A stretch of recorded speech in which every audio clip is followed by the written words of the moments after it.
Okay, Madam Chair. All right. Good evening, everyone, and welcome to the October 1st meeting of the Mamaroneck Zoning Board of Appeals. We have public hearings on 2 items, and we will start. So the first public hearing is case 2SP 2020-419 Mamaroneck Avenue for Roaster Cafe, a renewal of a special permit. Is the applicant here? Madam Chair, I do not see the applicant. All right, well, let's then, let us give the applicant a few minutes and we'll move on to the next application. The next application is, we'll delay that until hopefully the applicant will get here.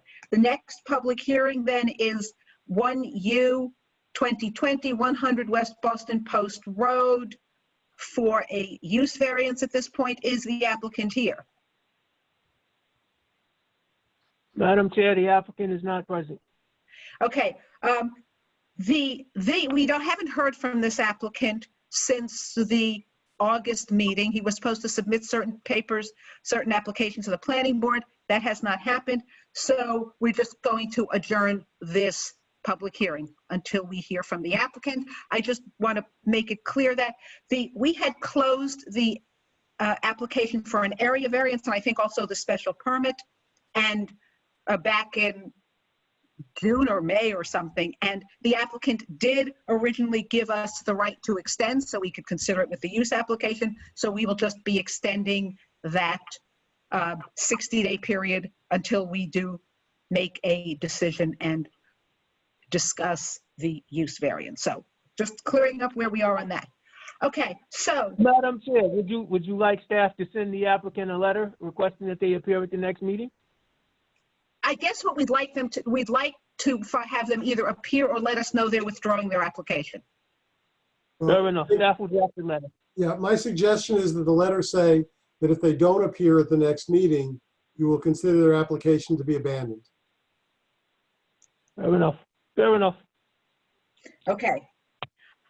That seems like a good idea. Okay, is the applicant from Roaster Cafe here yet? No, Madam Chair. Okay, then I think what we'll do is we'll move on to the closed public hearings, and if the applicant shows up while we're still pursuing our agenda, we will open the public hearing. If the applicant does not show up, we'll just adjourn that to the next meeting. Okay, so the public hearings are closed, but may be reopened if the applicant, Roaster Cafe, shows up. Okay, so we've got several closed applications to discuss. So the first one is 5A 2020 600 Lorraine Street. Does anyone want to discuss, have a comment, have some thoughts? I know we started discussing it last week. We didn't get, not last week, but at the last meeting, we didn't come to any conclusion or have a tentative vote. So we need to do something today. Any thoughts, discussion, points, comments? I guess I'll start off. I've given some thought to this matter, and specifically I've given some thought with respect to what you said last meeting, Robin, with respect to the fact that this is an extension of a existing non-conforming use. And I do think that is an important consideration. And, you know, I guess with respect, there's several things they're asking. The one, I guess the issue that I have personally is that the request for the FAR is substantial. It's 18.75%. And given, I'm sorry? I calculate 18.75, and anything that, as I understand, that's 15% or over is considered substantial. So I guess the way I think of it, because even though the applicants are lovely people and they're extremely sympathetic. You know, this is a variance that runs with the land. So we have to really put our blinders on in terms of how sympathetic the applicant is. The way I'm kind of thinking is, I'm okay with this application except for the substantial variance for the FAR. And if they could get it to less than 15%, then I'd have no issue. But as a matter of policy, of precedent, I don't think we should be giving variances that are substantial when you have a pre-existing non-conforming use. So that's where I am. Okay, Doug, Meg, or Abby, do you have any thoughts on this? Want to say about something you want to discuss about this? I thought about what you said, Robin, about generally the reason why you have a variance, you make it difficult to expand a non-conforming use, is that the intent is that at some point the village would prefer that things go back to a conforming use. However, I thought about that. In this situation, I don't think that by adding the additional bedrooms is increasing the likelihood that this is going to ever become a single family. It isn't as though by doing this, it's a perfectly fine two-family. It's because for years it's been that way. It's plenty of room already. If the applicant is not successful in getting this variance, I don't see that there's a great chance that this is going to then turn into a single family or be sold and knocked down, because it's a perfectly good two-family, which is very popular in the village. I don't have a problem of just adding some bedrooms to this pre-existing non-conforming use, especially when I look at the neighbors' letters, that their neighbors don't have any problem with it being a two-family and getting a little bit larger. And in terms of the FAR, I think that's a good point, Greta. However, I do consider the FAR in terms of where the addition is going. If it's in some way sticking out so it looks much larger than the other homes on the street, I think that has more weight for me. But since it's tucked in behind the second floor that faces the street, the addition is tucked in behind it. It doesn't have a great difference when you look head on at the building. Yes, when you go around the side, you would see a little bit more building, but again, to me, it's not as obtrusive because of the way it's tucked in there. So I don't have a problem granting this variance for this and the FAR variance. Okay. I would just counter that it really won't take a lot for the applicant to adjust and make this, FAR below 15%. And in terms of precedent, it's a better policy in terms of precedent. And it's not going to be hard for the applicant to make adjustments, because it is a small amount that's making it a substantial. So, I certainly think there are a lot of reasons, and that's why I'd agree to give it a variance, because there are a lot of good reasons why this property would benefit from a variance. But again, in terms of precedent, I don't think it's a good policy. But so Okay, Abby, did you have something you wanted to say? You looked like you were going to say something. I was just going to agree with Meg.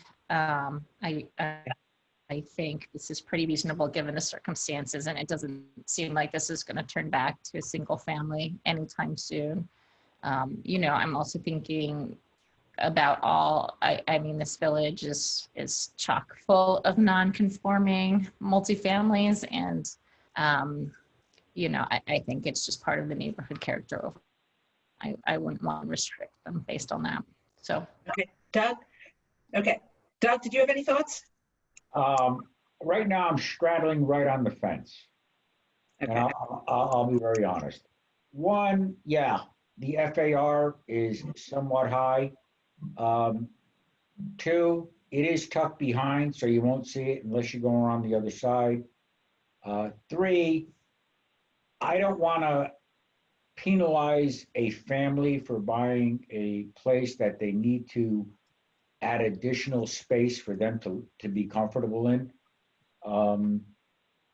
It's, my position is that it's a tough decision to make because it will set a precedent as far as other non-conforming uses expanding out. But, I don't want to see families leave our community because they don't have the right to expand their property to support their family. And so, that's why I'm sitting right on the fence. And I'll be honest, I'll play it by ear on the vote. I'd rather lean towards the family. I kind of agree with what Meg said. I kind of agree with what Abby said, but I'm also looking at the impact on future non-conforming uses in the village. So, what I don't want to see our village come to is where houses are getting expanded to the point where they're almost touching the other homes. So, that's kind of like where I'm sitting on that. So, Robin, could I speak to that? I know you might want to speak, and I already spoke, but could I just speak to what Doug said? Oh, absolutely, yeah. And then I'll speak. That's fine. Go ahead, Meg. So Doug, I think that's a really good thought about what kind of precedent we might be setting. But I do think that we would think of each one individually. So if we had another two-family home that was situated similarly, similar request for FAR, similar tucked in of the space that was going to be expanded upon, yes, we would have a hard time not granting that variance as well. But I don't see it as a broader precedent that we're setting, that all homes, if we get one that wanted to make the FAR just as large, but it really was going to change the way it looked from the street, or was really going to bring it so much closer to another building, then this precedent would not hold. We would have every right to say, no, that one has other aspects to it, and I can't see granting the FAR for that home. So I think it's a great thought to think about what kind of precedent you're setting, but I do think that it's an individual home, and the individual aspects of this house, for me, this FAR is okay. And so I feel comfortable with that I'm not saying all homes get to be that big. No, Meg, excuse me, Robin. I am really leaning toward the applicant and granting the application. Okay. But just sitting in the back of my mind is the thought that, if we start in that particular position and we have a very similar application to what we have before us, what are we going to do? Because, we have to judge each application as to its uniqueness to the area. But if you have something that is extremely similar, that is where, I'm kind of caught. But as I said, I'm leaning towards accepting the application as is, because I don't want to see these people leave. I don't want to see them have to sell their home. Okay. And they did try to do the best to hide it from the front of the building. And I understand that. And they do need the space because of the kids they have. And I don't want to see anybody leave because of their children attending, the school system, and they don't, so I'm leaning towards the applicant, but it just sits into the back of my mind. If we get another one that is extremely similar to this one, how do we judge it, based on the precedent that we set? That's my only thought. Okay, so here's my thought. I actually really have a strong belief in what I said last week, which to me, in all the time I've been on the board, we have never granted a variance for a non-conforming use that was as large as this entirety, that was going to really expand a building, or, in this way. The couple things. Second, I do think that I do agree this family is very appealing. Their rationale and their reasons for doing so are very appealing. And I don't want to have them leave the village either. But to me, we have a job, and our job is based on the findings and the code and what we're doing as a whole. And I have a problem with granting it. With respect to the FAR, the board has never said that 15% is substantial. I know that there is case law but I do not think we are bound by that. We can decide what we think is substantial, guided by case law. It is not statutory. I'm not even sure it's a Court of Appeals decision. I don't believe it is. I just think there's case law that says 15% is substantial. We have never, ever taken the position that 15% is substantial. So I see no reason for board members to say, I don't think it's substantial given X, Y, and Z. Since it looks like you're probably going to grant it, I'm very concerned about precedent. I would want to make clear in the findings so that you can distinguish this, really lay out in the findings what is unique about this. It is the same physical size from the side where you can see that. It looks it's not bigger than any of the buildings in the neighborhood. Whatever other specifics you can to tie this, so if there is another similar application, it can be distinguished. I do, however, think that granting this much of a variance for an expansion is a precedent in the village. So does somebody want to make a motion to do whatever it is that somebody wants to make a motion to do? Keeping in mind that if I you're do going want to to approve it, just to keep in mind that if you're going to approve it, make it very clear why this one is with respect to the specifics. Hey, Robin, on those lines, I do want to add one more specific thing to the circumstances that I think matter, which is this, this family has laid out a pretty clear case that this is not a case of them buying this house and then wanting to expand it, that unforeseen circumstances beyond their control really impacted their decision making. And I do feel like that is an important factor in this case. So I just want to add that in. But there's nothing to add it to. I would suggest that somebody, Greta, I don't know how you're going to vote, Meg or Abby, certainly you two are definitely leaning towards granting it, make the motion and then consider all of the different findings so that when a draft resolution is prepared, it can include all of those findings that distinguish it. If you want to say this is not substantial because this is substantial nevertheless, whatever it is you want to say in but somebody should make a motion, please. Before we make a motion, I would like, Greta, you had mentioned that you would wish that the FAR was less. If we make a motion to grant the variance as the plans were submitted and not request that the FAR be less, would you be voting against the motion?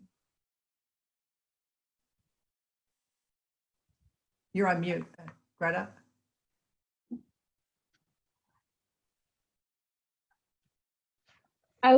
Yes, if it's as the plans as submitted, I will be voting against the motion.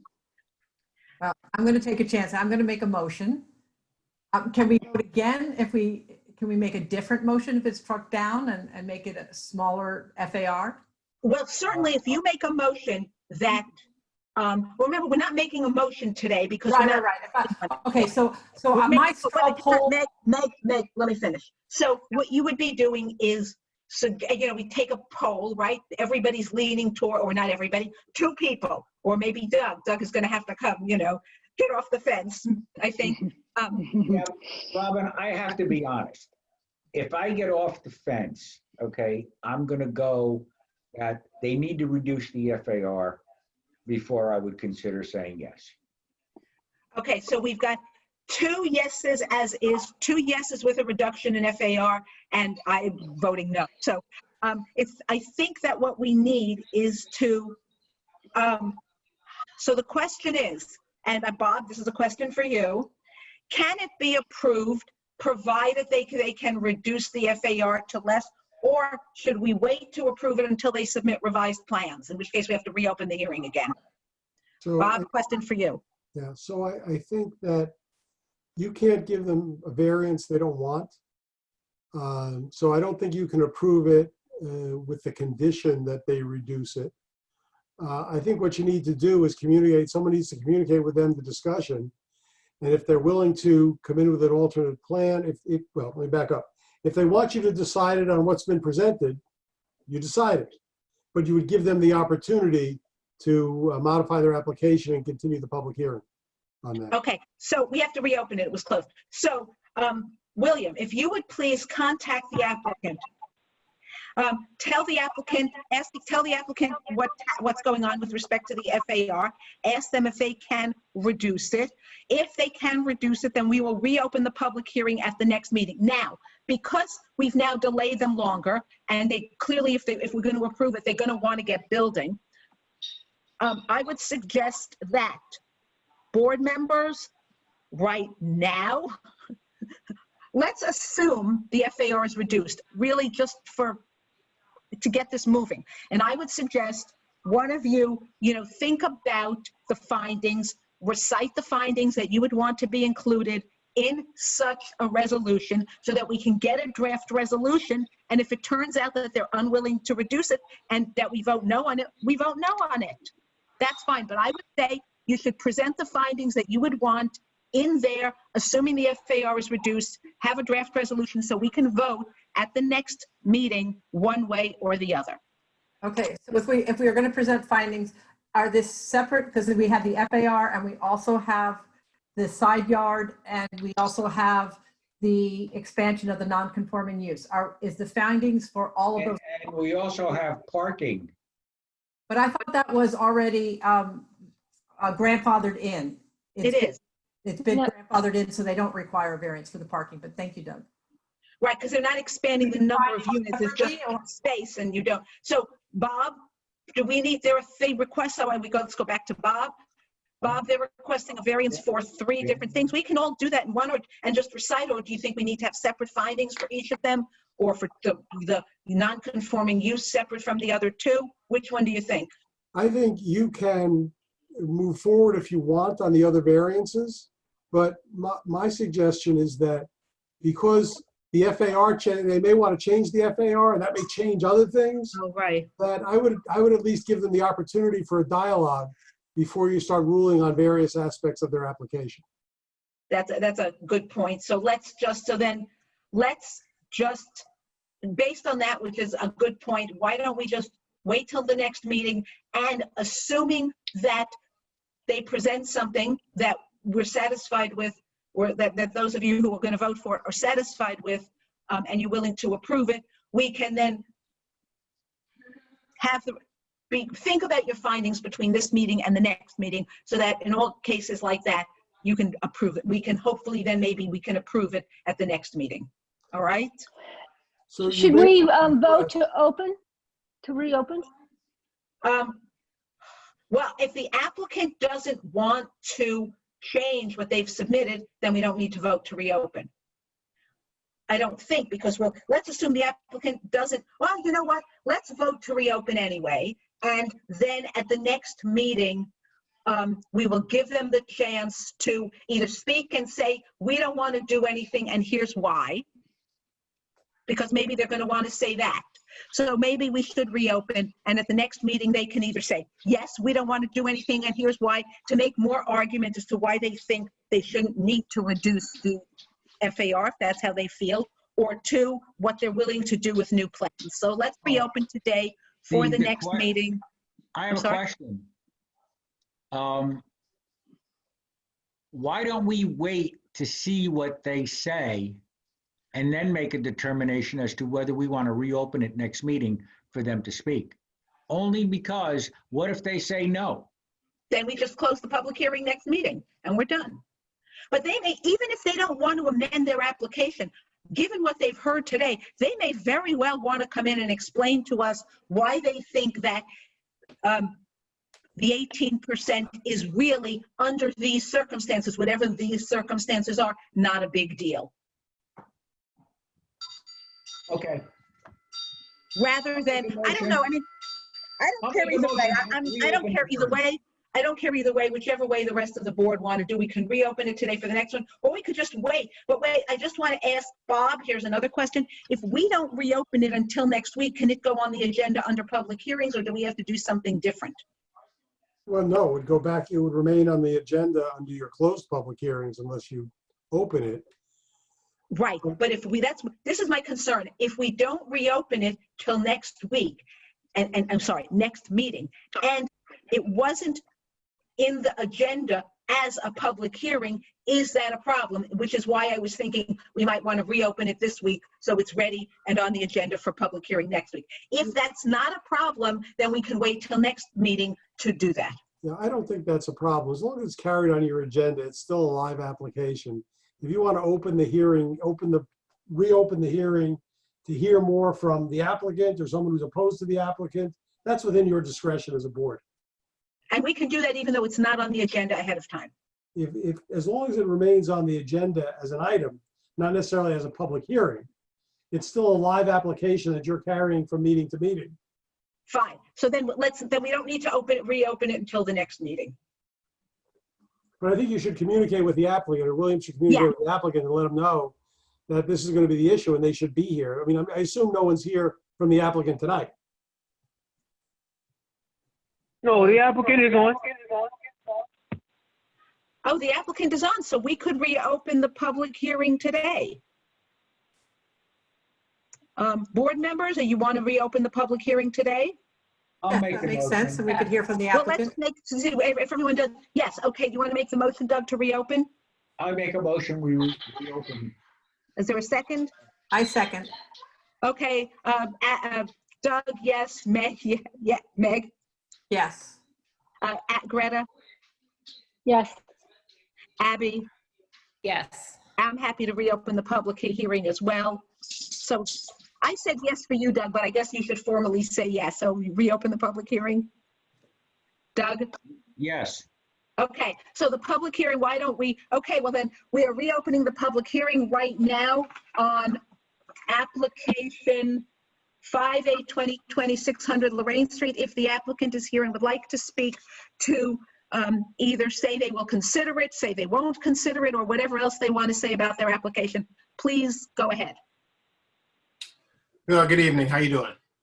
Sorry, Good. the lighting is a little crazy here. So I guess, and I listened to everybody's commentary here.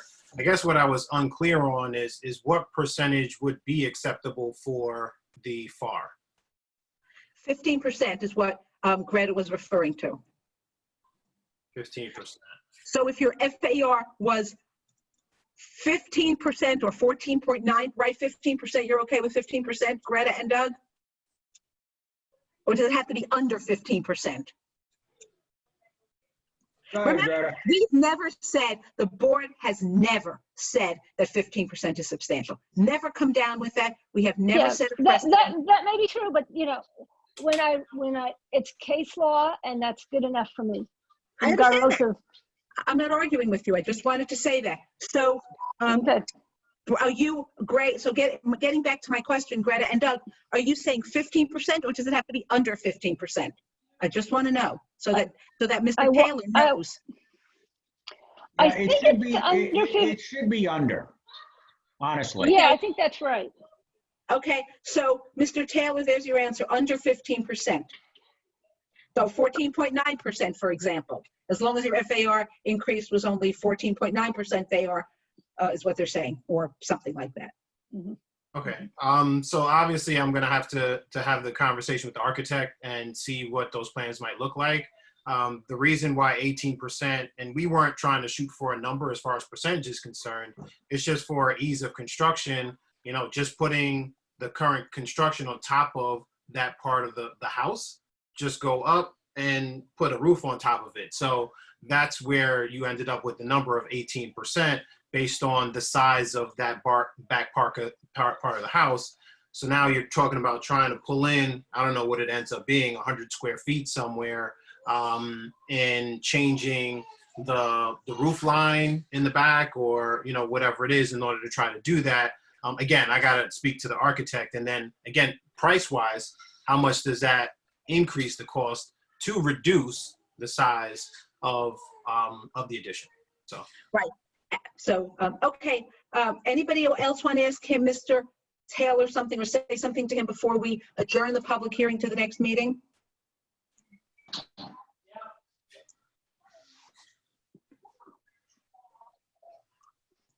Greta, did you want to say something, Greta? Sorry. No. No. Okay, so I guess, Mr. Taylor, then you'll come back. We'll adjourn the public hearing to the next meeting, and you'll come back and you'll tell us what you found, what you're. Yep, I definitely will. I appreciate it. Madam thank Chair, you. just so you know, there's someone from the public who wishes to speak. Oh, okay, so public, please speak.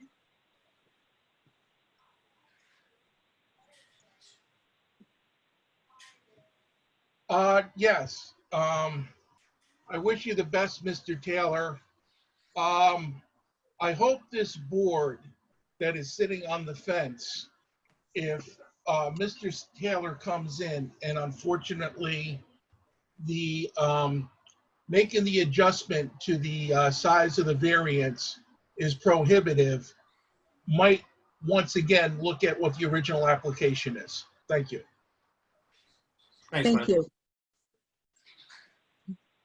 Okay, so this application is adjourned to the next meeting. We will continue, the public hearing is adjourned to the next meeting. We will continue the public hearing at the next meeting. Okay, thank you. Thank you.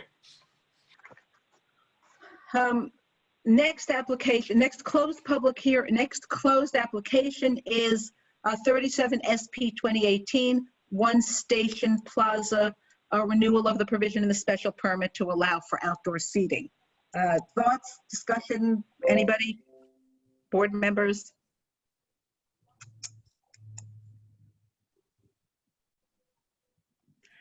No one else has anything to say. I'll start. I think No, it's no, fine. I'm sorry. I thought that we had discussed this at a little bit last time, and we were all pretty much in agreement with not okaying music, outdoor music, or amplified sound outside, but otherwise saw no reason, since there had been no new complaints, not to extend the permit for the outdoor dining.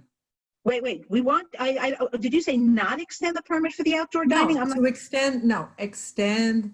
There was no reason not to. Oh, no reason not to. Yes, I agree. I think that's what we discussed, but we didn't actually say that we needed a, ask either vote or tell the attorney to, apparently they went back and listened, didn't tell the attorney or ask the attorney to prepare a resolution, so which is why it's here again. If that's what everybody feels, agrees with what Meg just said, then we'll ask the village to prepare a resolution which says that based on the same conditions as original and provided, could you repeat that, Meg, the condition on the outdoor music?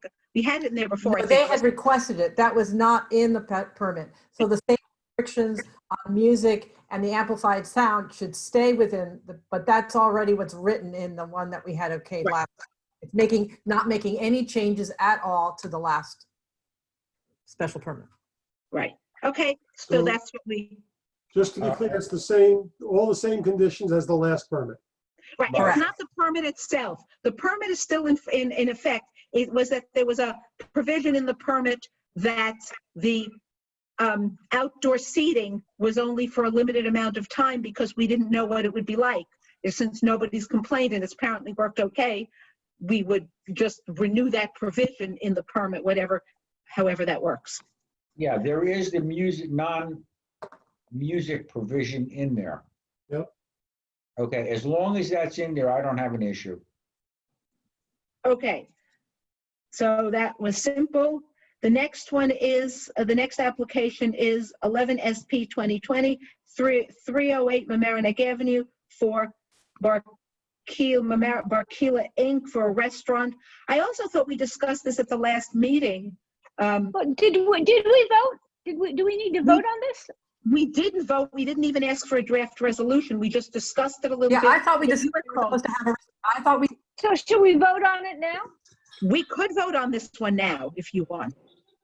We could say that it would be, we have to give it based on our findings. So we're okay with it that, based on for the special permit that we think it would be fine. It's in an existing space. Okay, I understand. We're all in agreement. We're not going to officially vote until the next meeting when we see the resolution. I understand. Okay, that's fine. Well, I think we're all in favor of it, so we'd be okay with it. Yeah. And with no additional conditions again, because there was a special permit here. So whatever the conditions for that special permit would continue. Wait, are we saying two things? Robin, are you saying we should vote without the document in front of us? No. I know I objected with outdoor music, amplified outdoor music on that. Oh, you want to have no amplified outdoor music, but we don't. No amplified outdoor music. Yeah, I don't think we're okaying anything. They asked for something about what the village allows them to do on the sidewalk, which we don't have any jurisdiction over. So Yeah, and I would not like Any of us. I would not like to do anything about it. There haven't been Well, complaints wait. about the prior ones. We just discussed a resolution for outdoor seating, and we specifically said no outdoor amplified music. So But we're not, I think, while I understand, I want to be consistent. I said before at 308 Mamaroneck Avenue, that is in the heart of the village. There are young school kids that live upstairs and live around in that area. And the last thing they need to do is lose sleep because of amplified music. we have previously said that we are not approving a permit, anything having to do with the outside. We had previously said, when this has come up on other applications, that it is not within our jurisdiction and we really should not, because that we shouldn't tell the village or tell the applicant how to operate on the outside when the village approves it. And maybe that we need to go, maybe if the board wants to, the board can say to the village manager, you know, we don't think you should approve any of these, but we didn't want to raise that as a condition. We haven't done it on any other application in the, where we are not approving an outside area. So, can I just say, Doug, the difference here is that the one at Metro North Station was not a village sidewalk. So we felt we had a little bit different, more ability to give conditions to what was outside. This one is on the sidewalk of the village, and so it's outside. But you don't agree. That's, to me, that's the distinction between these two applications. Mike, well, it's more than that. I understand. I thoroughly understand. Okay, but I remember the complaints about One Station Plaza with the music going out and affecting residential neighborhoods, and it ended up getting shut down. The fact of the matter is, while I understand that the restaurants want to put things outside, I also understand that the noise level is beyond what it should be, okay? And the village has no means or methods to make a determination if it's violating the noise ordinance. And I can tell you right now, there is no one certified with a noise level meter. The village does not even own one. So the fact of the matter is, if it's going to go without it saying no amplified music, I am not voting for this application. Doug, Okay. you have, wait, I have a question for Doug. You haven't said that on any other application that's on Mamaroneck Avenue. We've approved several this year alone. Why is it that you are, and how are you distinguishing this one from all the other Mamaroneck Avenue applications that would that would say, okay, we can do it here, even though we didn't do it down the block and we didn't do it across the street, but this one is different. Roaster Cafe, I can't vote on, okay? I'm not talking about today's application. Sorry, Doug. I'm not talking about what's before us now. We have, over the past year, And what did I say about Nona Corona? What did I say? No amplified music outside. That's what I said. That was on their terrace. They had, To me, it doesn't matter. On their terrace, on the street, anywhere else. Okay, we do not need to have amplified music outside. And I don't care what the village says. Okay, the village can give the store away. And that's, to me, that's what happened. But I remember the music that came out of that place. It got to the point where I could hear that music, and the former mayor of this village could hear that music at his house. And he is blocks and blocks and blocks away.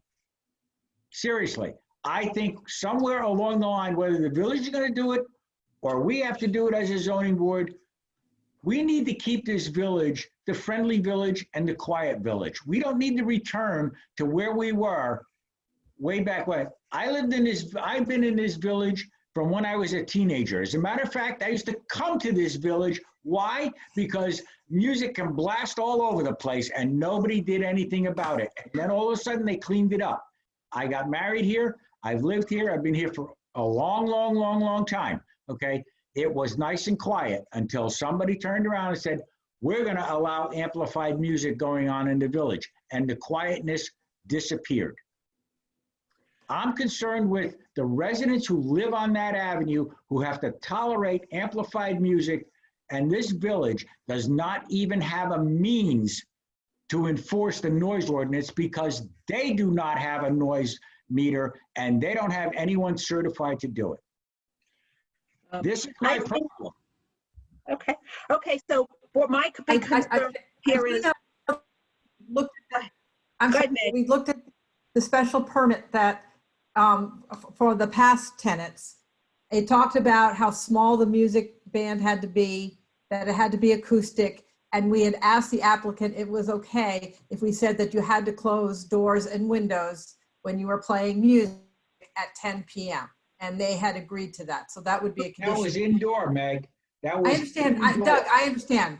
But I'm moving on to what the condition I would like to see that I believe we have the jurisdiction to put in there. And it was to pick up the conditions that were in the special permit for the tenant, previous tenant, in terms of the size of the band that could play, the fact that it had to be acoustic music, and that if there's any music or any amplified sound, the doors and windows must close at 10 p.m. So I'm sorry, Doug, it doesn't address what you're suggesting, but this is something I thought we had all agreed upon. We do. So I don't think there's an issue here. I don't think the board members will disagree that the conditions for this special permit should be the same as the prior conditions on the prior operator of a restaurant here. It should be the same conditions we do. I think we discussed that and we agree. Should be subject to all the same conditions with respect to whatever it was. Should be all the same conditions because it's the same in a sense. It's just a different restaurant, but it's the same conditions and there's no reason to change any of those conditions. Yes. So and that includes all the noise related. I don't think, Robin, though, that the conditions had about closing the windows and doors at 10. Oh, you don't? I don't have it in front of me, so I'm sorry, I don't know. Right, If they so don't, then we can add and the those. applicant had agreed to that. So they agreed to all the previous conditions plus closing the windows and doors at 10. Okay, so then that would be it. Then we would add that. Now, Music? agree. Now going to Doug's question, to me, I do not think we should limit. We're not telling them what they can or can't do on the outside. We haven't done it on any other application except where they need something from us with respect to that outdoor location, like Nona Corolla, because it has space on that outdoor area that we give a special permit to, so we could control it. And similarly with One Station Plaza, we could, since we have to give a special permit, they don't otherwise have any right to do it, we could control it. We have never previously done that with respect to any other restaurant on the avenue where the only outdoor space and we have done it also with respect to when they've got a backyard, right? And they've got, we've said the same thing with respect to music in the rear of the, on their property. We have never yet before said anything about limiting something on the public sidewalk, and I would be leery to do it here when it hasn't been done for any other application before. And nobody raised any special concerns about this. I don't see any reason that we should treat this one differently, even assuming we have some right to say that, which we might be able to, because we might be able to say, since we're giving them a special permit, we could say a condition of our special permit is they don't do that. But I don't see, since there was no issue, nobody raised concerns about noise out here, I would not want to say that we need to do something different on this outdoors that we haven't done, that we condition our special permit on limiting the outdoor space here when we haven't done it on the sidewalk for anybody else. Okay, but we have permitted every restaurant to extend their restaurant out to the middle of almost to the middle of Mamaroneck Avenue. That is a restaurant extension. Since the COVID-19, they're having people outside. I think that we need to consider that as a board, because if you extend a restaurant out to the parking areas, which you go out there on Mamaroneck Avenue and you look, that is where they are. That is a restaurant extension. It's not the sidewalk. It's not anything else. It's a restaurant extension. And at that particular point in time, I think we have jurisdiction to restrict to non-amplified music. We're not giving any approval for anything in the public way, whether it's in the street or on the sidewalk, it's in the public way. It was not, none of that expansion was done pursuant to anything approved by this board. It was done pursuant to approvals by the Board of Trustees. And to me, that's very different. Bob, let me get a legal answer on this. Do you have any thoughts? If you don't, that's fine, because you haven't, you may not be. I honestly haven't had any time to think about this or to, I mean, I'm not fully sure I understand this application in the sense that this is a special permit application for a restaurant, not for a, this has nothing to do with outdoor on the street dining. Correct. Right? It's just Okay. that the applicant had asked if they could continue to have concerts on the sidewalk as the previous tenant did. So that's why it came up, because they put it in their application. And I agree with Robin that that's not a part of what we're considering. That's relationship with the village. So the issue is whether you can, in deciding a special permit for a restaurant, can regulate activity on the sidewalk? That is essentially the question. I think we probably could technically, because it's the whole operation of the restaurant, but I wouldn't want to, even if we could, so because we haven't done it for anyone else and there's been no issues raised with the noise here. But the first question would be, could we even do that? Which I think we could, but I don't know.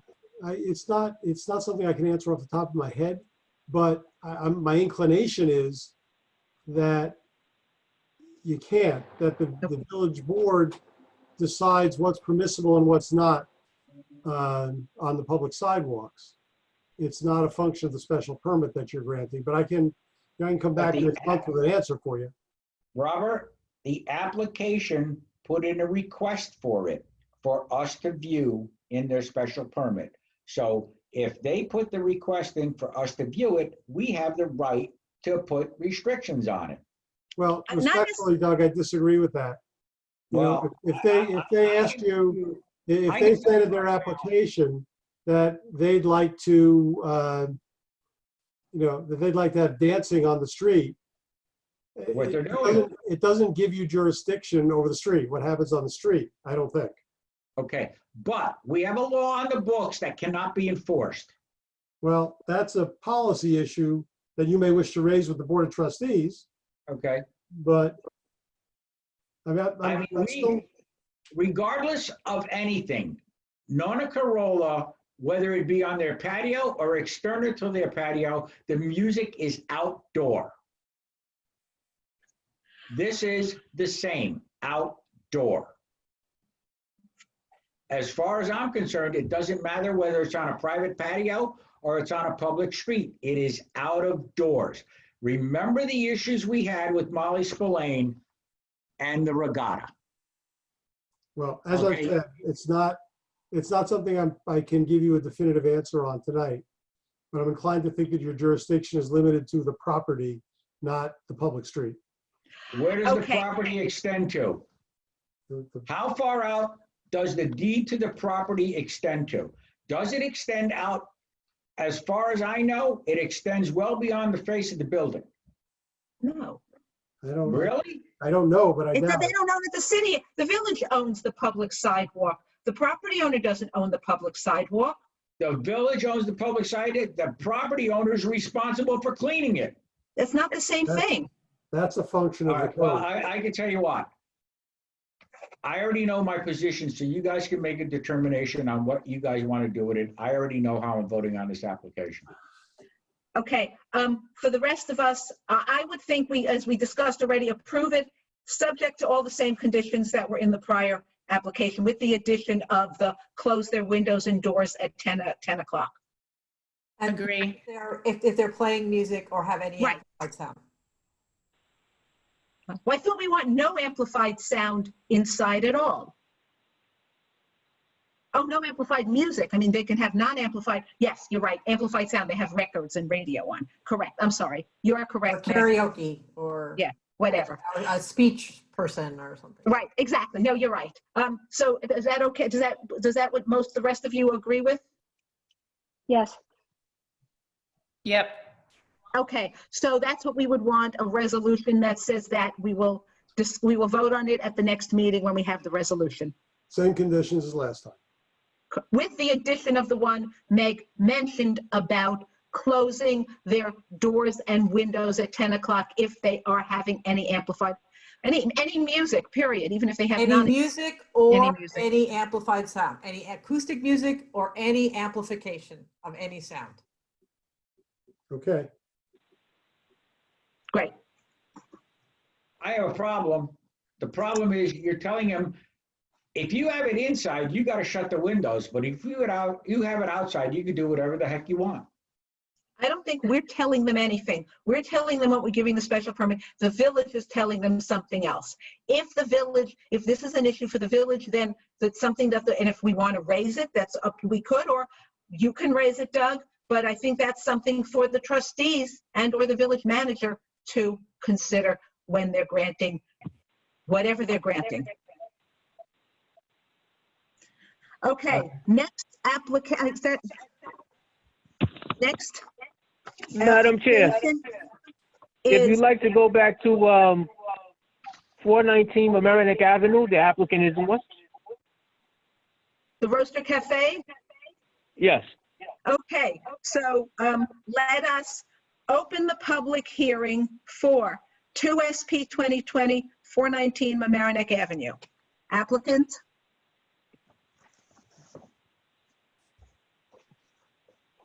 And you might want to speak to all of the violations that were.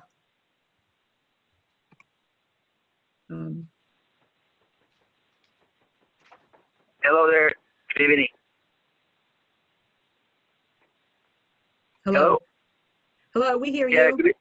Oh, okay. Good evening, guys.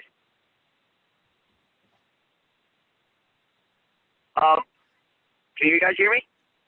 Yes. All right.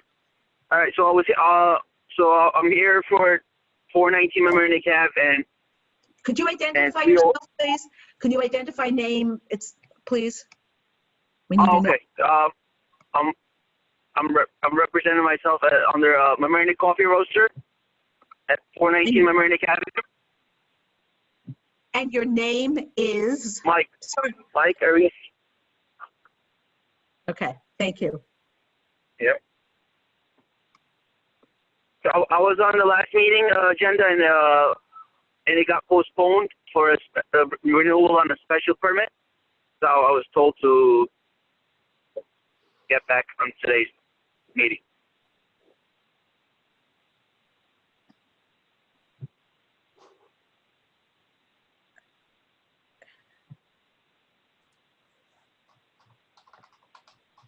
Did you want to say anything else? Did you have anything else? That No, wasn't No, not really. I mean, it's already an operating business. We just had to renew our special permit, and I think there was an issue with some paperwork that was missing, so it was postponed. That was pretty much it. One of the things you need to do is you need to speak to all of the violations that I see here. Right, didn't I say I can't find them now, but I thought I saw a lot of violations, which I can't find now, but yeah. Well, there's a list of violations, but how about he One, speaks to the two, open three, ones? There's four, 3 five. open ones. If we could just speak to the 3 open ones, the other one seems fairly small and he's closed them already. And there's a lot of violations going back to, I think, even 13, 14, space, 15, going all the way back to 2014. But there is a violation, an open violation for building a illegal structure in the building that's still open. Could you explain what that illegal structure is? I don't recall any open violations there. All of them were resolved. What was the I structure? understand. You I'm got looking for 29 of them. it, sorry, I'm looking for them now. I see the. It's, if you go to the public agenda, it's part of the backup material. Yeah, you know, if you go to the open violations are from 12/27/2018. It says open, several fire safety violations and illegal structure built in the back of building that is listed as open. Then there is a The complaint, sidewalk. right, 2019-2001, not 2000, 0001, which is outdoor seating, and a complaint from this year that the sidewalk cafe is oversized. So all of those complaints, if you could please address them. All of those violations. Wait, this last violations. I was never even delivered. It was never delivered to us about the sidewalk. There were sign violations that ended up getting taken care of. Several fire safety violations and illegal structure built in the back of the building. That's complaint number 184093.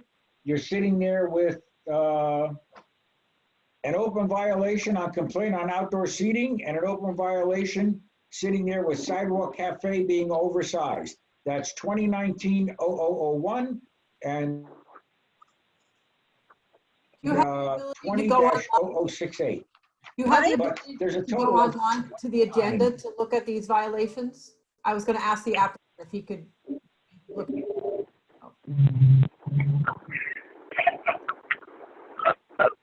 I'm sorry. What was it? What was the last thing you said? I couldn't.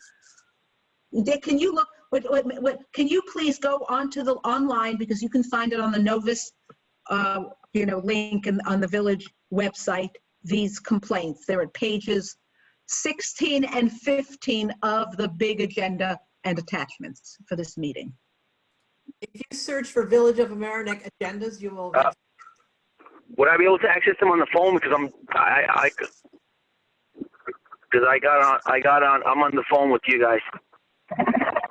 I'm not in front of the computer. I'm not in front of the You should be computer. able to do it on your phone. It's the village website. I mean, if you can read things on your phone, there's no reason you can't, go to that village website on your phone. It's, you can do that on your phone. There are 7 pages of violations, 3 of which are still open, and the one that. This was never brought to my attention. Violations and illegal structure built in the back of the building. Frank, what are the fire safety violations on that one particular item? Do you know? I don't know what. Folks, this was never brought to my attention with nobody, neither Dennis or the village inspector. These are What's your name? 2,000. Look, I'll be honest. You have 2018. Okay.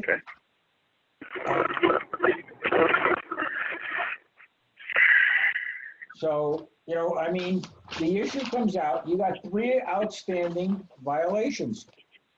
And one of them is several fire safety violations. Fire safety. I don't know what they are. I don't know what they are. How do I access again? What's the website?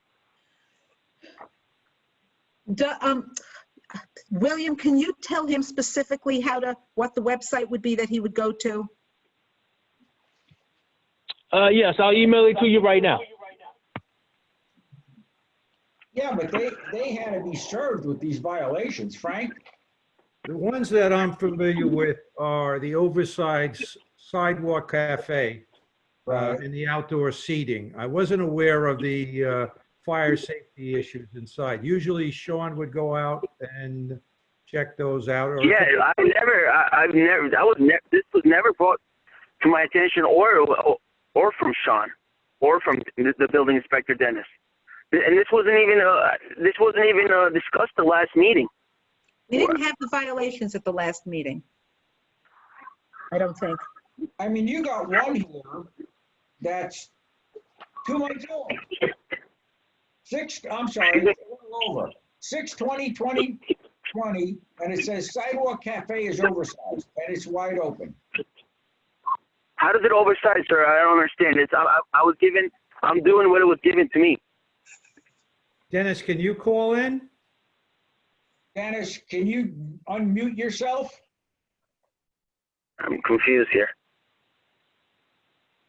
Well, you should have been served with these complaints. Are you telling me you were not served with any of these complaints? I was served with a violation, and I appeared in court, and I had it resolved. This was back in 2019. Well, you got one here from 12/27/18, You got one here from 12/16. Yeah, hi, Dennis Trogan. And you got another, I'm sorry, you got open 12/19/19 and 6/20/20.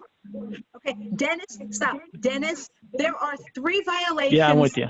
There are 3 violations that are open on this applicant, that are, referring on the Roaster Cafe. One of them, which is was the most serious, obviously, is from 2018, and it talks about several violations, fire code violations, and illegal structure built in the rear of the property. Do you know what any of this is? And the applicant is also saying he was never served with this. This is a while ago, so who knows what someone remembers or not. So I don't know if you have any recollection of this or are familiar with this. So I'm looking at the record right now, and I have assistance from Charlotte here as well. There was a illegal structure in an above space, which was used as a storage / office / bedroom, we'll call it. We don't know if that's been rectified, but we can, go down and make an inspection to close that out if everything has been removed and that has come to term. It could be something that was looked at, but not noted, but we can go down there and take a look to make sure that that is been all removed. I'm sorry. What about the fire safety violations? So that's in part with that fire safety violation. Oh, it relates to the illegal structure, the fire safety violations? Correct. And then going to, give me one second. I just want to add something here. I'm sorry, Dan, to cut you off. That one I'm aware of. That violation we were served, and we appeared in court, and I got it inspected. Hugo, I believe, which was the previous inspector, which is no longer there anymore. That was taken care of. Okay. The latest ones, I'm not a. Before we go any further, I have a question. Taken care of in what way? Did you go out and get a building permit to have that thing built in the back of there? Was it inspected, and is it in compliance with the central business district zoning? Or did you remove it? Did you take care of it by removing the structure? I just removed it. I removed it. So the entire piece, I removed it and it got inspected. That's it. Who inspected it? The previous inspector, I believe his name was Hugo, I believe. I can't remember right now. The fire inspector, Hugo. Hugo Perez. Hugo Perez. Hugo. Yeah, right. Right, but Okay, Frank, did you or Dennis inspect it? No, I did not, no. So how's it going to get closed out if the building inspector has not seen it? I'm not aware that it wasn't closed out. I kind of remember that Hugo had gone out there to verify that it was gone, but I never looked at the whether it was closed out or not. Okay, so take a peek at that and let us know. Sure. I'm telling you, Hugo came down. Okay. So, Okay. yeah, so as I said in the beginning of my statement, it could have been inspected, but maybe it wasn't closed out. So we can set up an appointment with Mike to review that space and then bring to term some other items. So going on the list of complaints that are currently here, one is for tree damage. There are some materials that have been screwed into trees outside. That was issued on 9/17/2020. Maybe you haven't received it yet. It could be sitting on a desk somewhere, but it was definitely mailed out. The next one is sidewalk cafe oversized. That could be rectified. We'll go down there, make sure you're within your measurements of what you applied for. So once again, just going down and re-inspecting that would close these out to make sure you're fitting and conforming. The following one, outdoor seating. And this is from 12/19. Right. 2019. Mm-hmm. So it's open and pending. Outdoor seating. Outdoor seating remains and public sidewalk. So you, at that point, you probably still had some tables out, and, you know, that's from December of 2019. You probably brought them back in. So that was in violation with the end of permitting outdoor seating. So that was, you know, the end of outdoor seating, and you left the tables set up. They had a violation notice for that to rectify it. You definitely put them in because they were gone after that. But, you know, it's important that these things are closed out, and when you receive a violation, that yourself or a manager follows up on it to get an inspector out there so we can close out these items. So those are what we see currently. Okay, so it strikes me that there's a lot of issues, including some significant ones, this one in particular. I think we should continue the public hearing till next week. Board members, what do you think? I think we should continue the public hearing till next week to wait till these are resolved. And the other thing that I would say is, to me, the fact that there's been so many violations says to me that maybe we only want to renew it for another 3 years, not forever, because there's been so many issues that I would be leery of. You know, there's just a lot. I don't remember ever seeing this many violations, you know, on any of the other restaurants on Mamaroneck Avenue. So, but I think we should just continue the public hearing, wait till next meeting, and have them make sure they're resolved. And assuming they are, then move forward on approving it. Board members, do you agree? You have different thoughts? I agree. I think that we should only extend it for a year, because I think these are some serious violations when you're talking about building a bedroom in the back and it being a fire violation. And then despite the fact that you got violations that he's still screwing things into trees and all, I have concerns. Not that he couldn't get a special permit for another year, but I have concerns. I understand that the village planner says the YouTube link is not working. Who is supposed to help with that?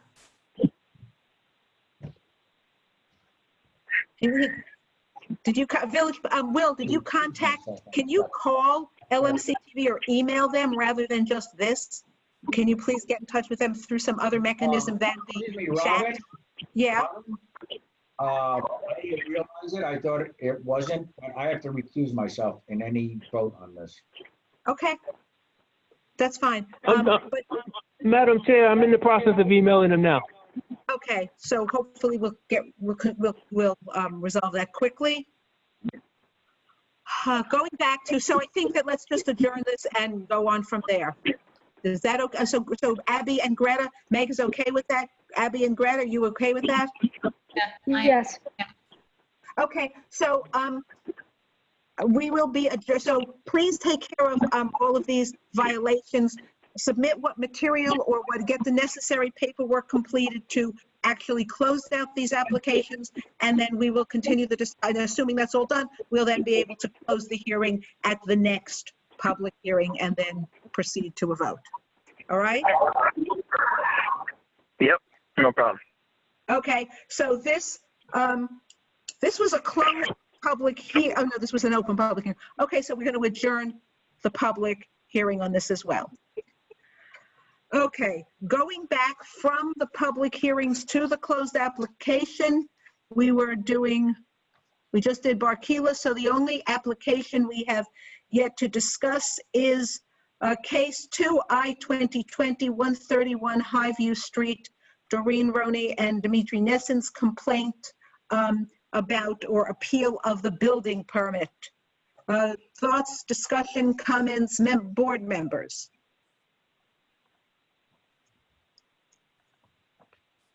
I don't have any. I will reiterate what I said last time. I think plenty of vegetation was cleared. We definitely saw trees that were felled, and that's vegetation.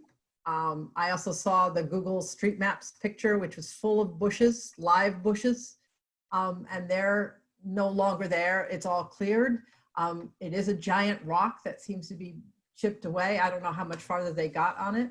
I'm also impressed that they had to get a building permit. I know there were comments that you don't need a site plan if you're cleaning up your yard, if you're picking up sticks from the ground, but I also don't think you get a building permit when you go out to rake your lawn or you're cleaning up sticks. So by the very nature of needing a building permit for earthwork and for moving, clearing of vegetation, when I look at the zoning code, section 342-11, it certainly seems that it requires a site plan.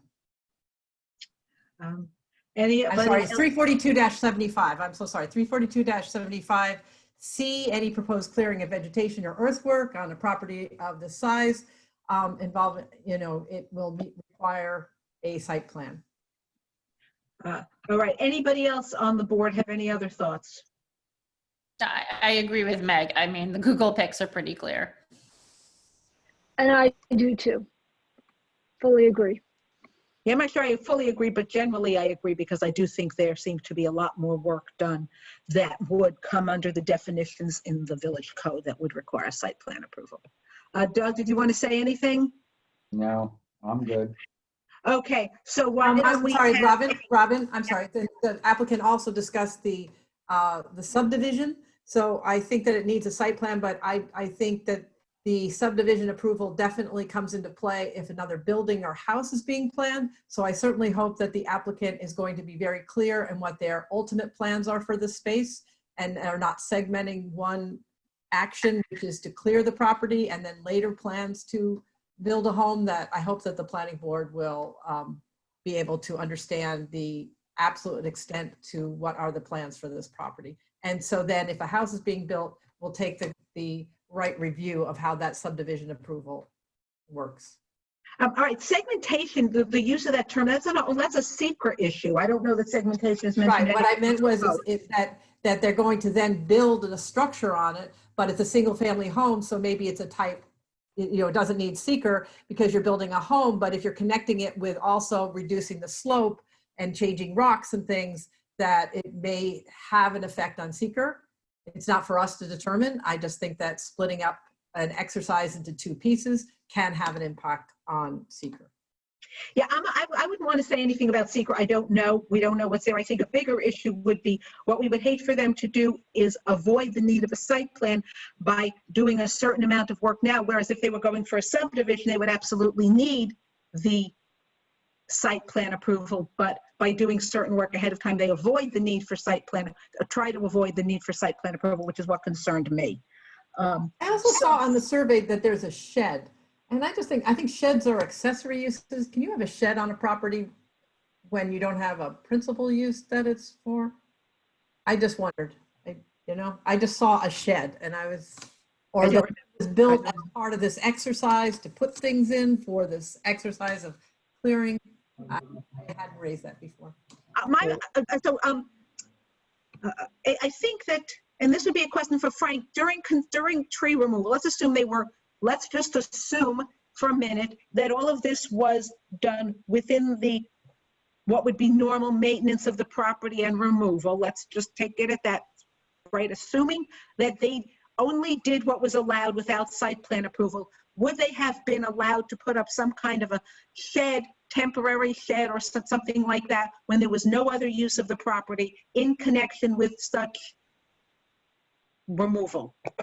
So that shed was specifically to house the drilling equipment that they were using to drill that rock. But I want to start by saying that the applicant has since, about 2 weeks ago, submitted a site development plan for this property, which shows existing conditions, design layout and zoning analysis, grading, drainage, utilities, driveway profile, soil erosion and sedimentation control, with the construction entrance and retaining wall, which they need on the right side.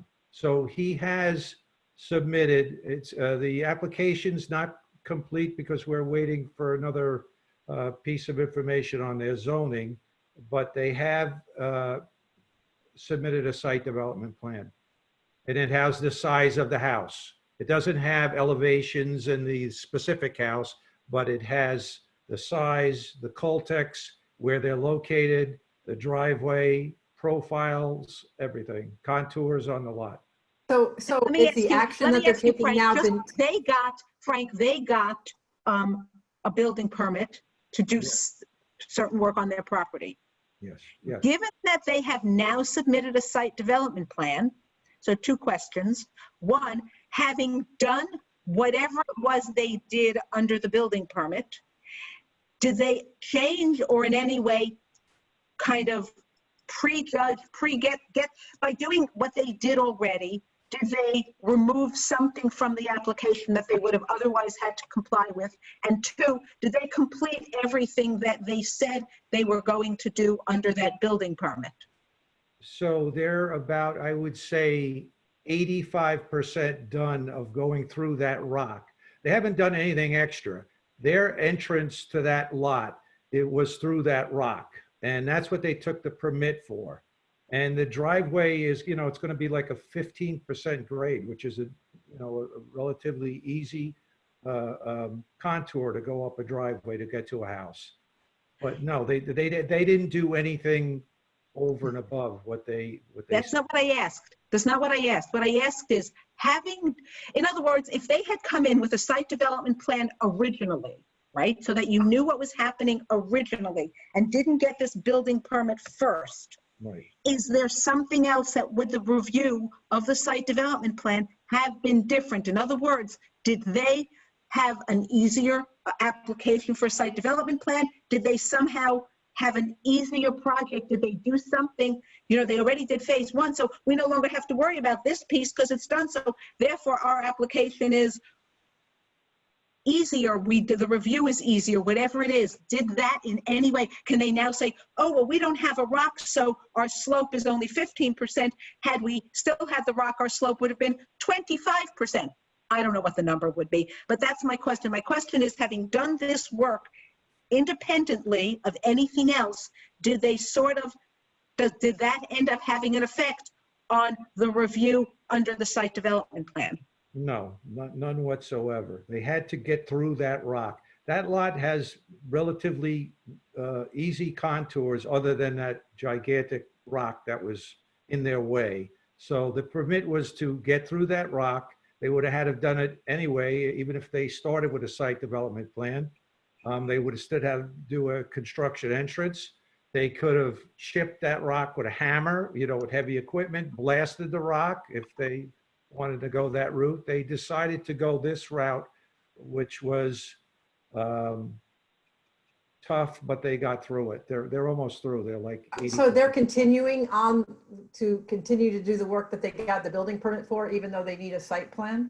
Because the applicant made the point that along with the site plan, they need the stormwater pollution plan, and that by disturbing the land and by chipping away at the rock, it's too early to do that. They should have gotten the site plan approval and the stormwater pollution plan in place or approved before they do any more work. Are you still allowing them to do work, or by the fact that we are finding for the applicant, can you not stay the work that is being performed under that building permit? I never agreed with the fact that they needed a site development plan for what they were doing. I understand, but we are telling you, we are the board that is now finding for the applicant, and we are saying that they always, all along, needed a site plan. So this has now become our decision, and we have said, yes, they. But we haven't, Meg. Well, once we haven't vote. If we should. It sounds like we are soon to make that decision. And it would seem to me that then we are making a decision, they need a site plan, and they need to cease acting on the old building, the building permit that you gave them to continue this work. They must pause until they get their site plan approval and the stormwater pollution program. Right. If we vote to, this was an application of the building permit. So if we determine that the building permit should not have been issued for this work because they should have gone for a site development plan approval, these other approvals first, then at that point, Frank would have to revoke the building permit. But at the moment, having done what they're doing through today, that was appropriate. We hadn't taken an action. They had a permit that was valid unless and until we tell. I'm not arguing with that. I'm arguing with what happens now. So I know we don't normally vote until we have the resolution in front of us, but if we don't vote, then the people can continue to operate on the building permit until next month, correct? Unless we vote tonight. That's correct. So how, so I put a question to the other members of the board who might want to be voting in favor of insisting that they need, in favor of the applicant, that this property owner requires a site plan. Are you prepared to vote tonight, even though we don't have the resolution in front of us? It's been our Yes. policy that we take a straw poll and we don't vote until the resolution is before us. Right, but I'm speaking, yeah, okay. So I understand your opinion. I'm asking Greta and Abby. Yeah, I think given that harm will be done if we don't vote, unquestionably there's a reason to break policy and to vote tonight. Yeah, I agree. I mean, Because it's pretty simple. What we're going to say is we find in favor of the applicant that it was, vegetation has been cleared and it wasn't open. Vegetation can be cleared pursuant to normal maintenance. That's not enough to say that. We have to have, if we're going to revoke, make a determination that a site plan approval was needed, we have to have something more than vegetation was removed, because What I meant was it complied with the requirement. It had the requirement that is in the code cites that the property owner requires a site plan in order to perform that action. So I'm saying that the code that I cited earlier, that it is clearing vegetation, which is described in the code requiring a site plan before you're allowed to do it.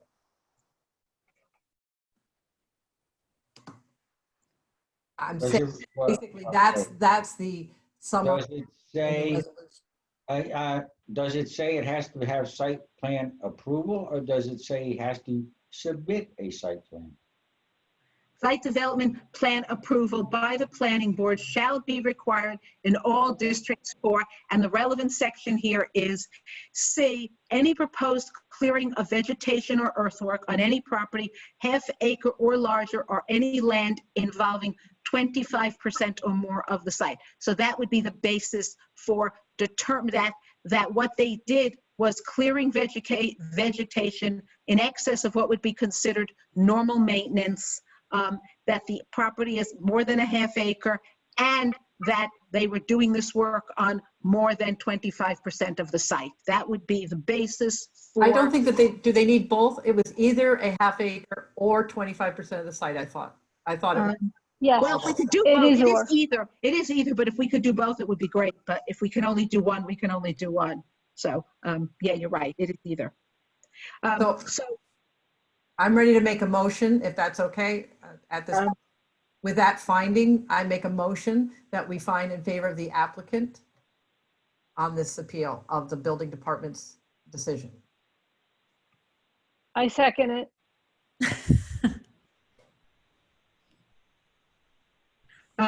Okay. I would normally, I know that there's been one or two other times when, notwithstanding our policy, members of the board have tried to have said that we should vote on a particular application on that day. I am troubled by that. I think we have that policy and it should stick. However, I do agree that on this application, given that there will be a consequence from not, on the one hand, there will be a consequence. On the other hand, presumably at the end of the day, they'll be able to do it all. But the strict, what the law says is what the law says, by the law, excuse me, what the code says. And given that harm, not harm per se could follow, given that they are in violation and they will have removed the necessity for the building permit, so it will no longer be relevant at the next time. And so voting next time would be completely irrelevant. It would be a moot vote. I think I would agree that we needed to vote today. So I'm okay with that. Doug, did you have something to say?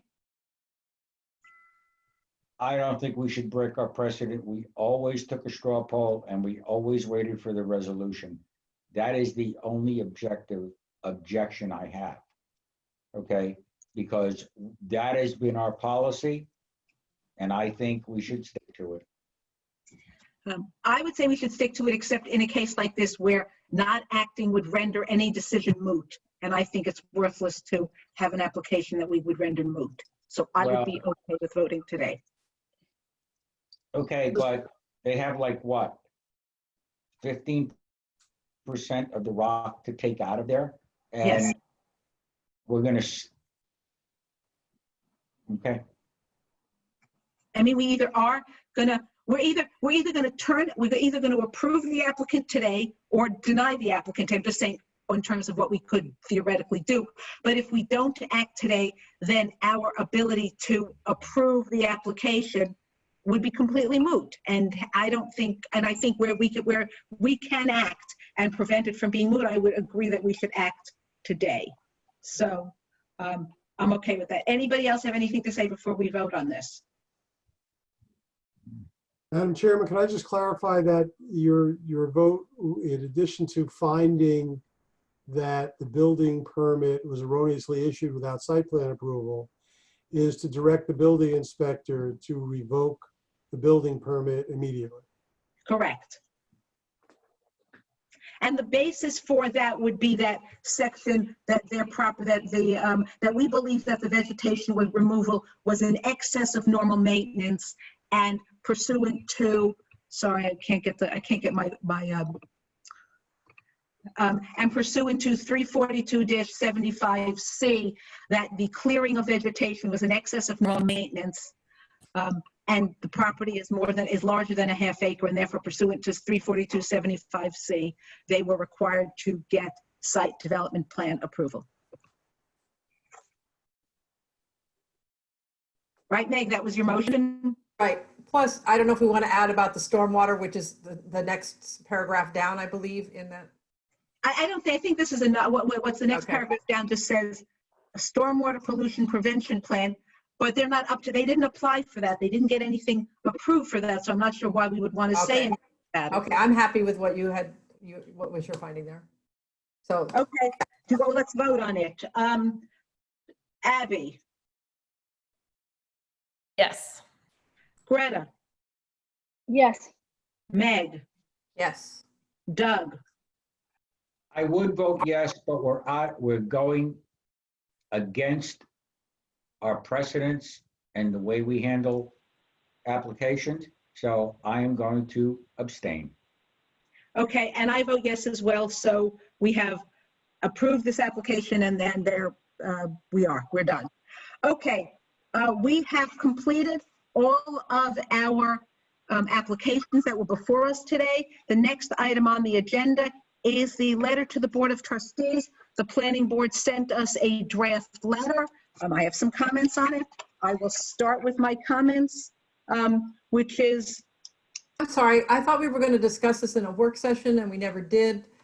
It's on the agenda for today, so we'll discuss it today.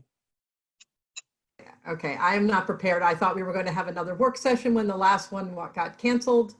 I am not prepared. I don't think that this is the, yeah. I mean, I disagree. I think there's no reason not to discuss it. We can easily have discussions about it. The fact that it's not a work session, in fact, that's what we're doing now. Work sessions. I understand, but I wonder how the rest of the board feels. Do they want to discuss? It is up to the rest. I agree. I think there's no reason not to discuss it today. Are the other board members ready to discuss it? An item that was on the agenda. Doug, Greta, Abby, what do you think?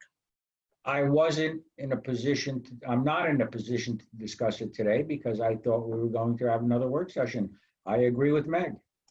Okay, looks like that's what we're doing. I would suggest to the board members that if you see something on the agenda that for some reason you don't think we're discussing, that you raise it ahead of time, because otherwise there's no point in it being on the agenda if we're not going to be discussing it. So that's the first thing. Okay, so I guess Megan, Abby and Greta, you want to delay this also?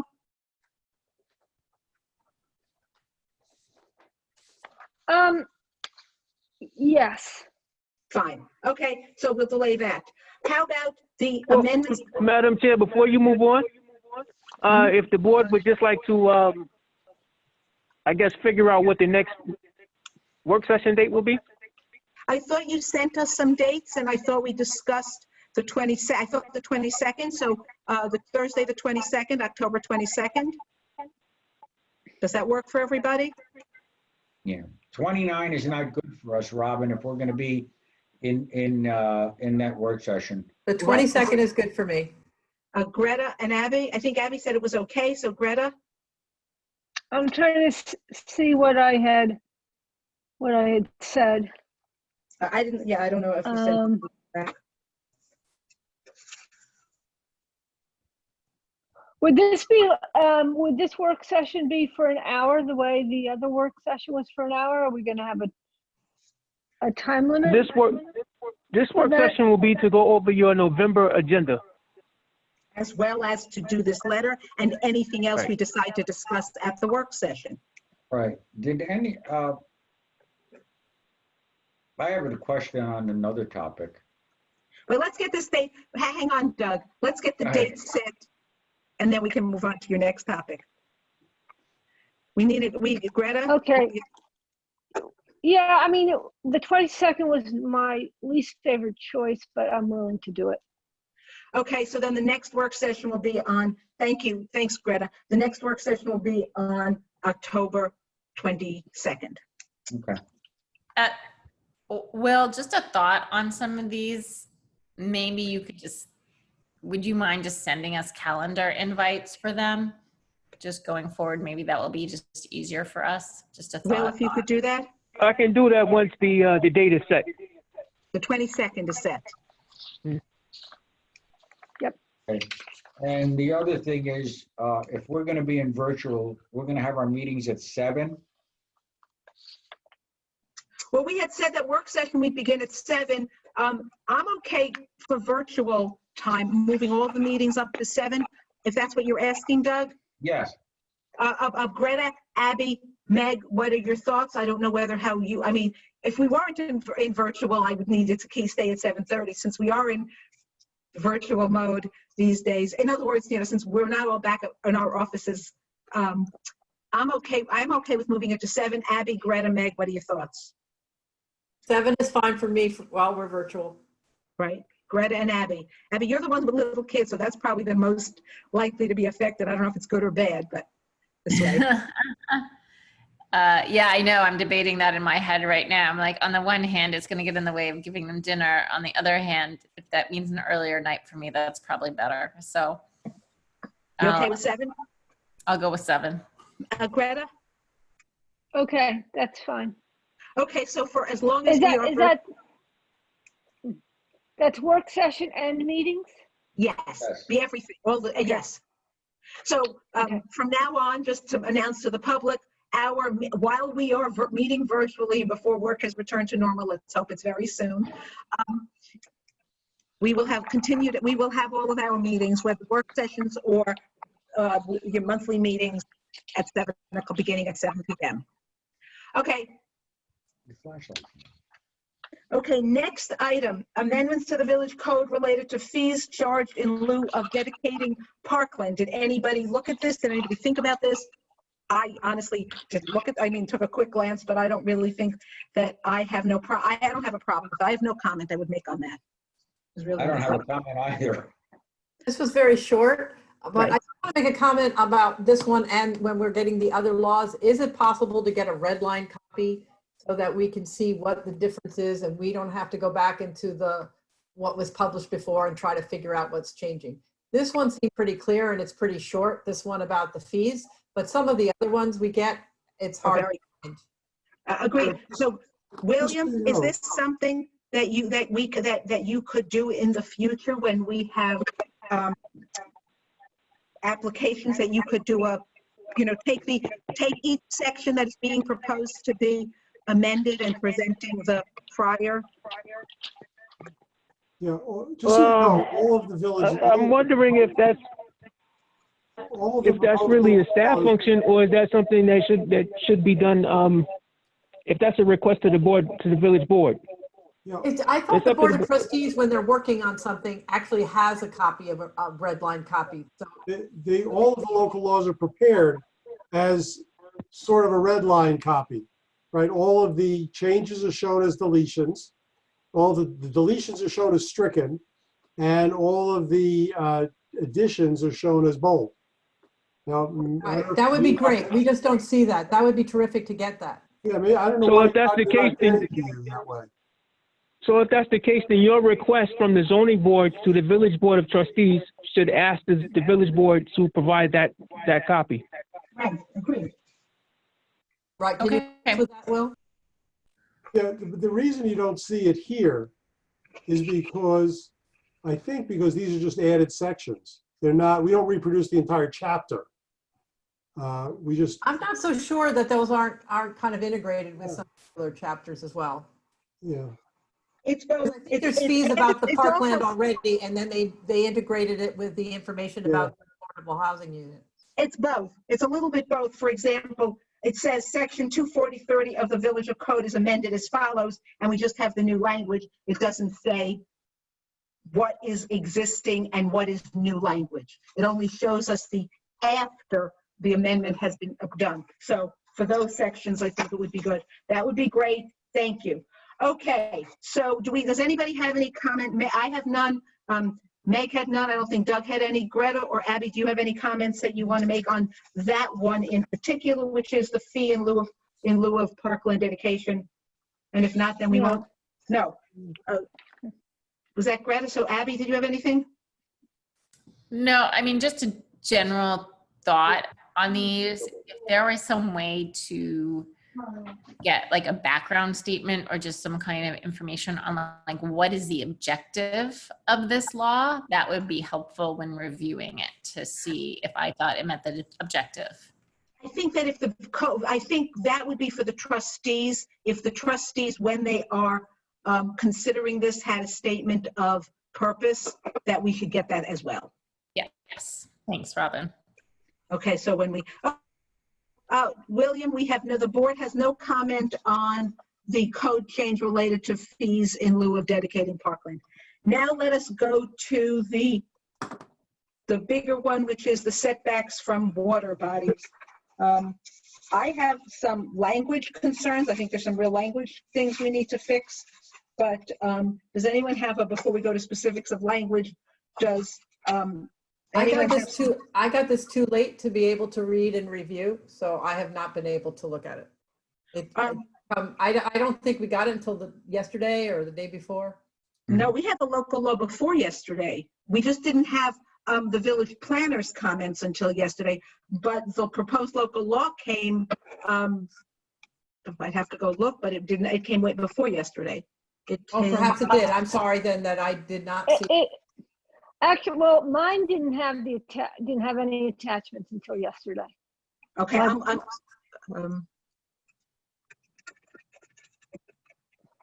I'm just That's curious. correct, to see because Whether it was how- there or not, I planning have staff- not had a chance to review it.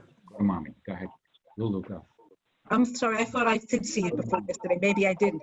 So William, are you saying that we did not get a copy of the law the proposal until yesterday? No, you had the law well in advance. That's what I You thought. didn't get planning staff's comments until yesterday. And Right, you that's also yeah. got where I went through and did the redlining so you could see where the amendments were going to take place in the code. When I opened it up, I got a letter that had to do with the fees, the one before it, and I didn't get anything about the water body. So I'm sorry if I went to the wrong place to look for it, but I didn't. No, I had the same issue. Yeah, I got it. So that's surprising. I mean, that one of us got, it would be one thing if none of us did. Surprised that I did. I don't remember exactly when I got it. Oh yeah, no, I don't remember exactly when I got it. I just remember that I got it at some point. Okay, well, if there was an issue with some of the board members not having gotten it, apparently more than one board member didn't get it. That seems to me problematic to discuss. Let me ask either Bob or William, do you know when the board is planning to vote on this? I guess it's not ready for vote. When are they having their public hearing on this? Yeah, I don't think they scheduled a public hearing on this. I could be wrong, though. This is, they have, Local It law says is- October 26th. is it? Okay. I didn't remember what they had done. Okay, Yeah. so we can take this up at the work session. Let's take this up at the work session then. That makes sense. So I have a question. I'm looking at this so it looks like section 5 was deleted. Is that what the change is?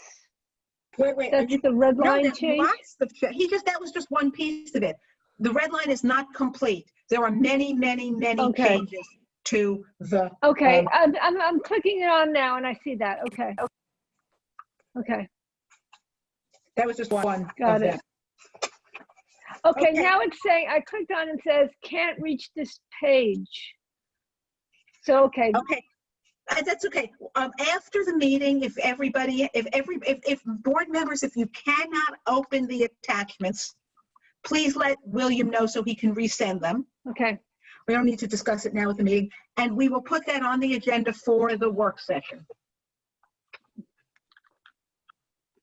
Okay.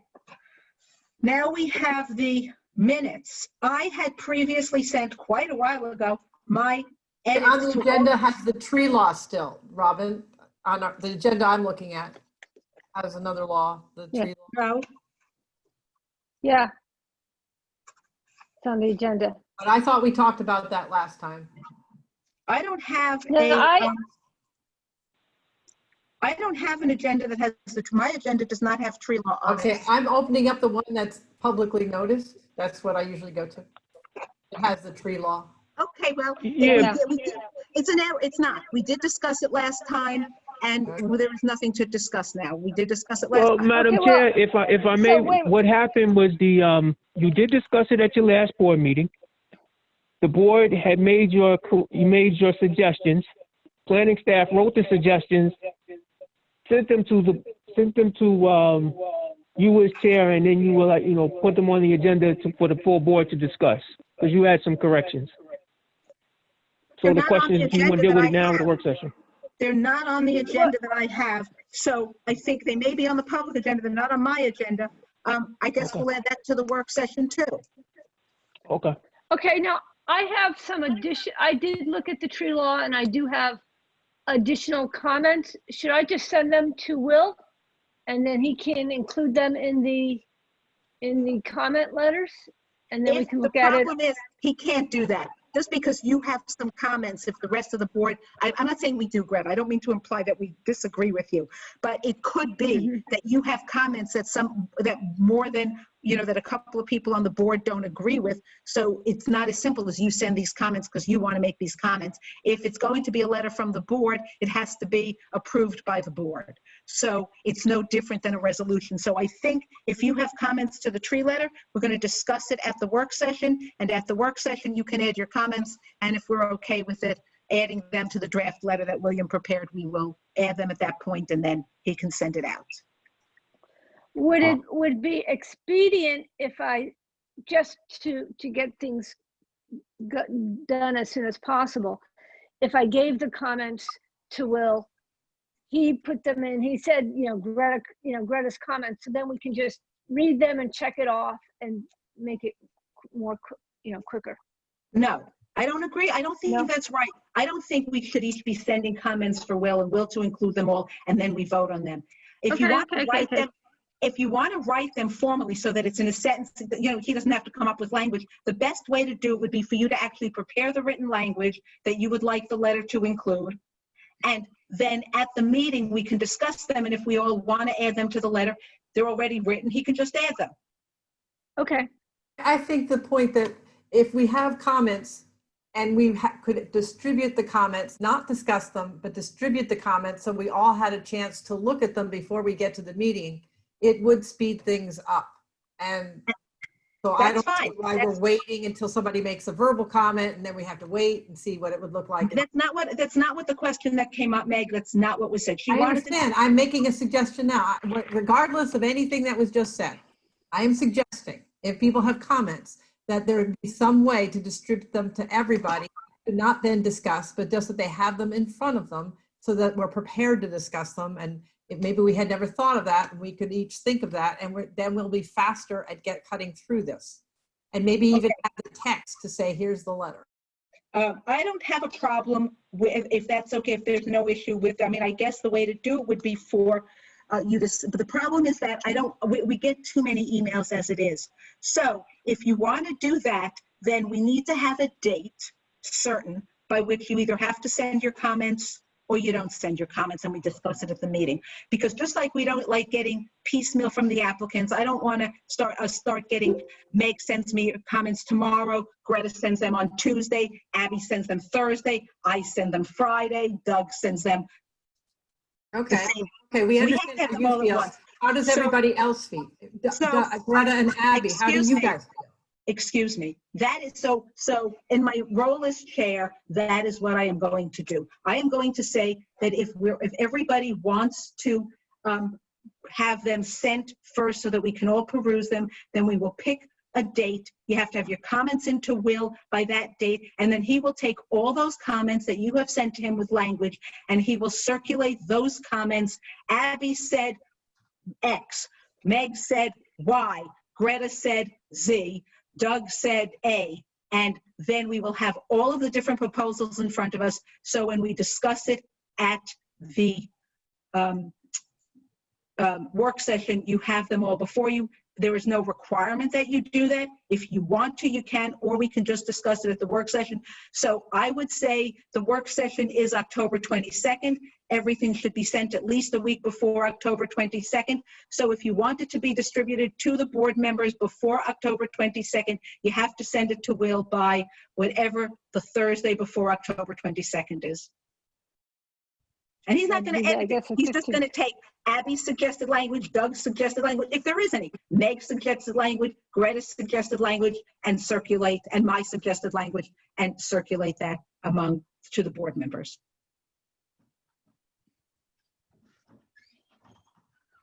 Okay. And I think that should solve all of Greta's concern and Meg's concern about having these things, written and seen before, without raising too many emails or too much.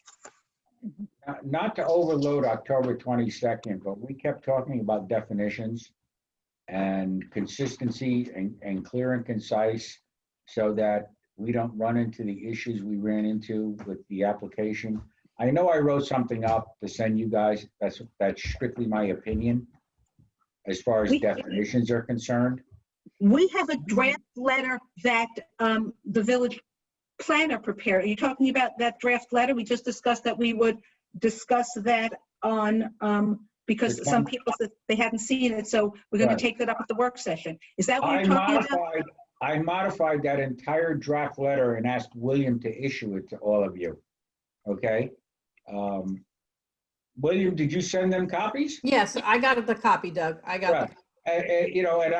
We can discuss it at and Meg, that is just my opinion, okay? But I figured I'd take it and say, hey, this is my opinion, and everybody else can comment on or add other. I know there's other definitions. We should discuss that also on the 22nd because. Yeah, we already discussed that letter, saying doing it on the 22nd, I thought. Okay, good. Yeah. So, okay. Are we done?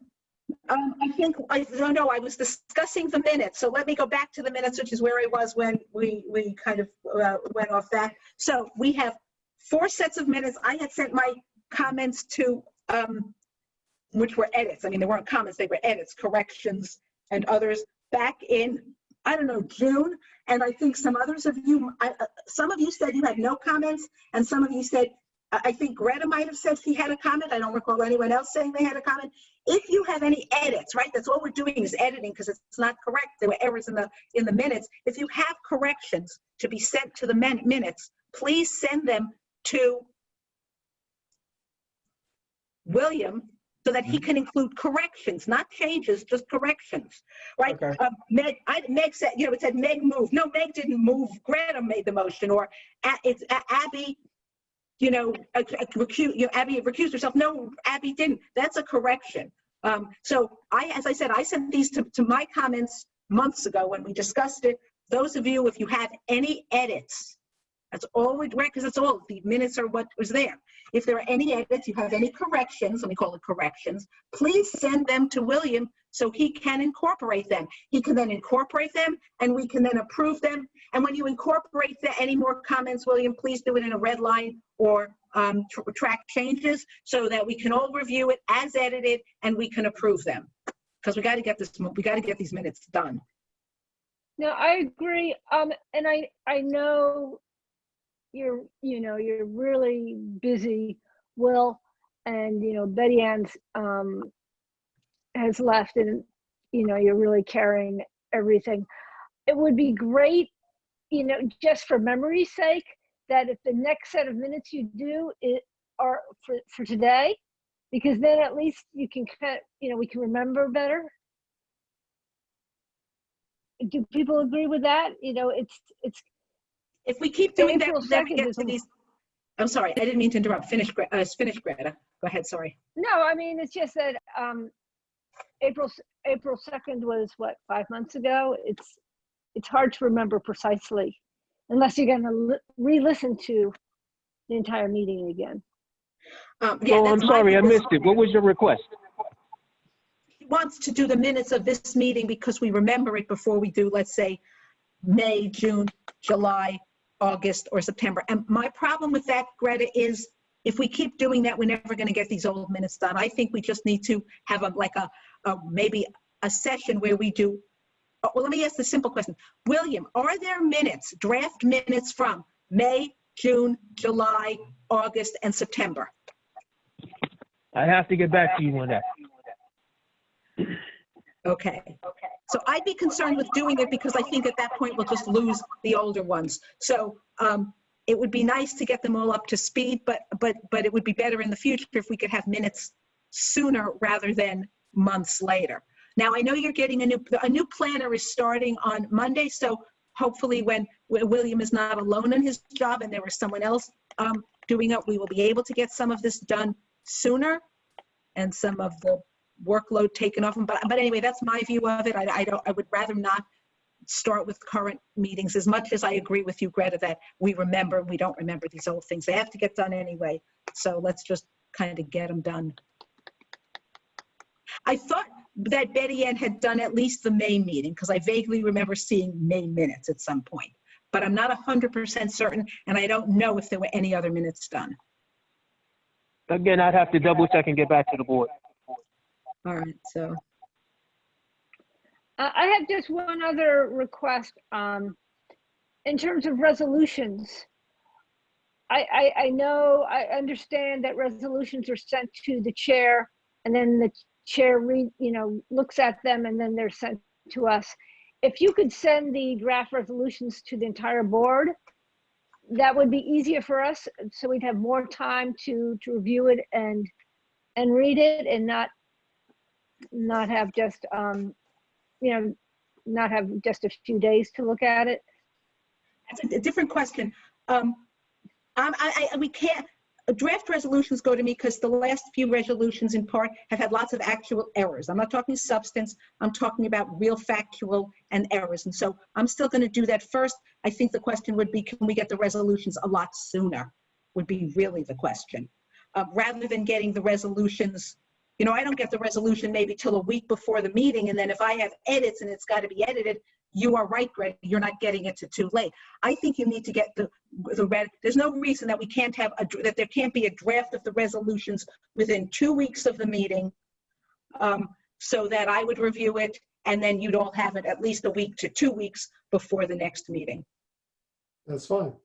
That's what you want. That's exactly what's happening. We've been getting them just at the last minute, sort of the week before, and they all come in the last minute. Nothing has come in. There's like, we had set a deadline, and then the deadline became the date. Okay.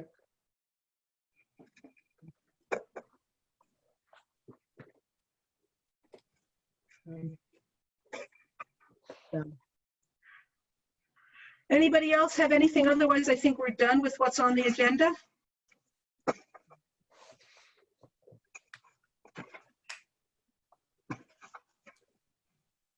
Anybody?